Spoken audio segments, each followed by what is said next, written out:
We've been talking about worldview, and particularly the biblical worldview, in contrast to the worldview of animistic societies and the worldview of secular and materialistic societies. We mentioned the other day the tree, that ideas have consequences, and the roots of a tree are the belief system of a culture, and the trunk of the tree represents the value system that comes from that belief system. The branches of the tree reflect the behavior of the people that comes from the value system, and then the fruit represents the consequences of the behavior and the things that we see in our societies.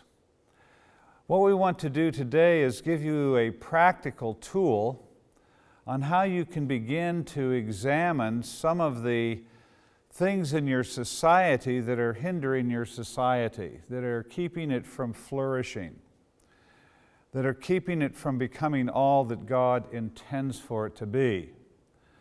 We title this lesson and the corresponding work session, The ABCs of Culture, or the Web of Lies.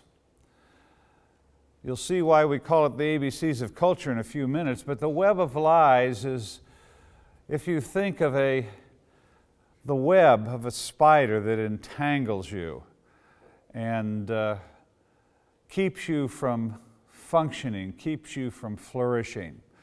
Satan is a liar, and he spins webs of lies that impoverish individuals and nations.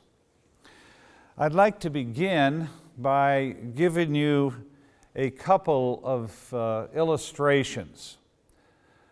These come from very different parts of the world, and I'll begin with one from my own country. If you were to drive from Los Angeles, California, across the country diagonally up to Boston or New York, you would be able to listen to Christian radio stations all the way across the country. There's something like 2,000 Christian radio stations. And in all of the major cities, you would be able to watch Christian television.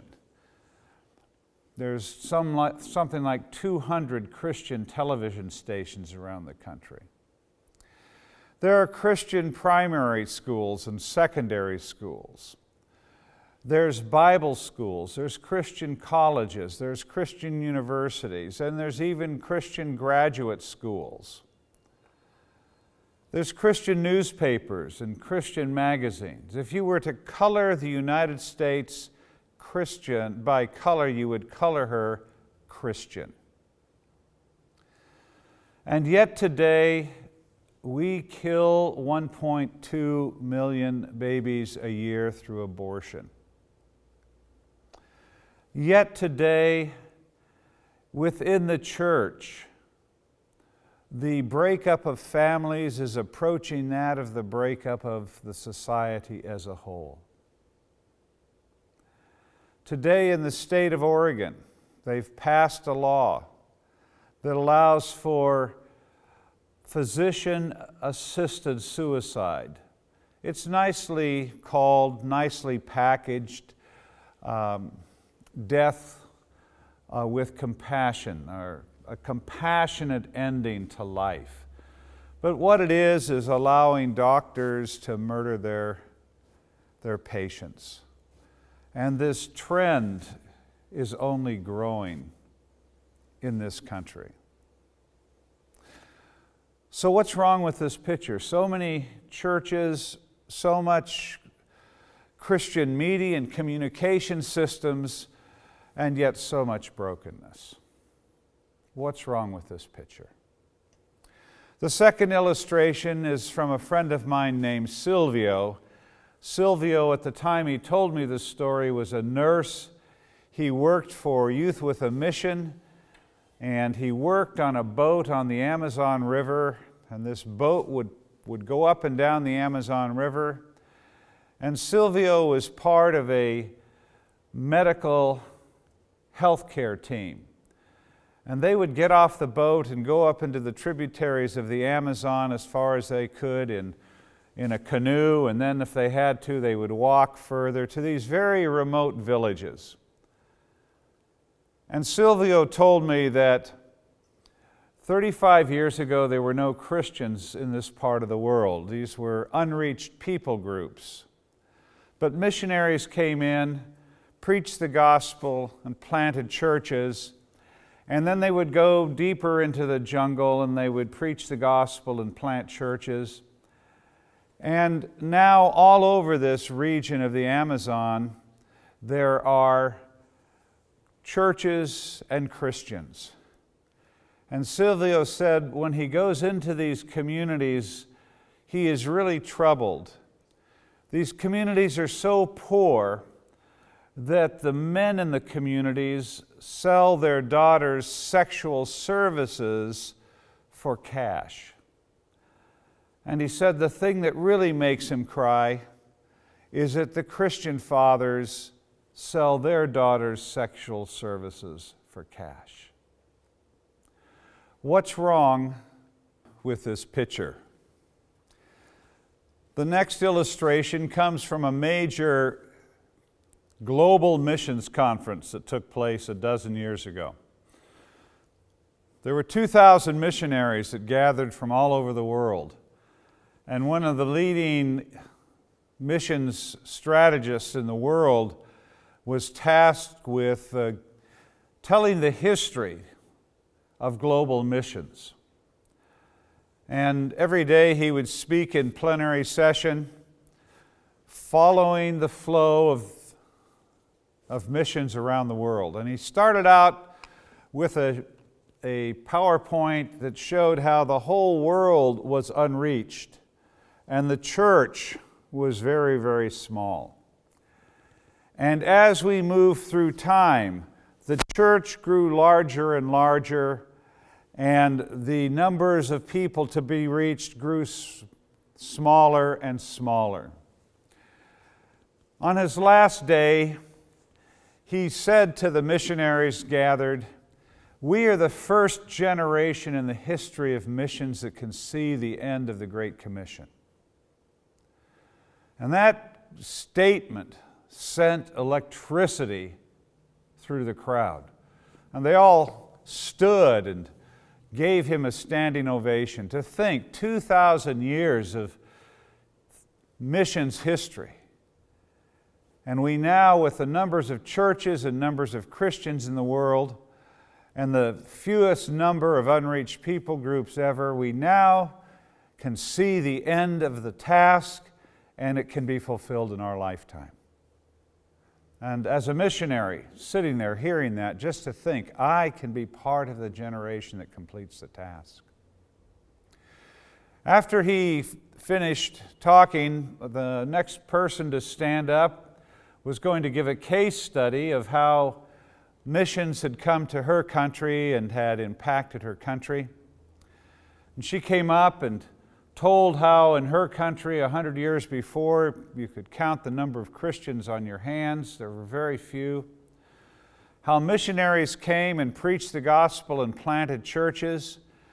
And now there are churches all over her country, Christians all over her country. And she said, today 80% of the people in my country profess Christ.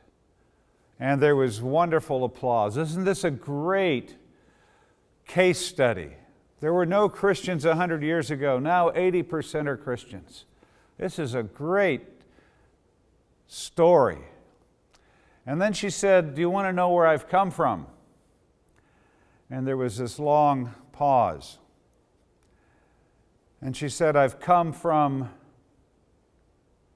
Rwanda. And we all know what happened in Rwanda a few years ago. There was genocide. There was a war between the Hutus and the Tutsis. And the Tutsis were the minority tribe, and yet they were the governing tribe, and the Hutus in the majority were tired of being governed by this minority tribe, and they decided to get rid of the Tutsis. So for 3 months, there was a war. And at the end of that 3 months, over 1 million people were dead. 1 million people out of a country of 7 or 8 million in 3 months. And they weren't killed by an atomic bomb hitting Kigali. They were killed by spears and machetes. They were shot. The kind of warfare where you're looking into a person's eyes when you kill them. Neighbor killing neighbor. Christian killing Christian. Is this the end of the Great Commission? I think not. What's wrong with all three of these images? In all three, you see the gospel going out, you see people professing Christ, you see churches being planted, and in all three, you do not see discipleship taking place on the level of culture. There may be discipleship on the level of spiritual disciplines, maybe, where people who profess Christ are taught to pray, to read the Bible, to attend church, and to witness. These are the spiritual disciplines, and they're fundamental to the Christian's life, but they are not sufficient for the transformation of a society. They're not sufficient for the discipling of nations. So we have been very successful at what we set out to do. We've been successful at saving souls for heaven and planting churches, but we have not discipled at the level of culture. And thus we have not fulfilled the Great Commission. I remember being in Rwanda after the genocide, and the lead pastors in the country were planning a new evangelistic effort. And in the conference, I looked at them and I said, "Why are you planning an evangelistic effort? What if 100% of Rwandans profess Christ and they still kill each other?" You don't need another evangelistic effort. What you need to do is disciple at the level of culture.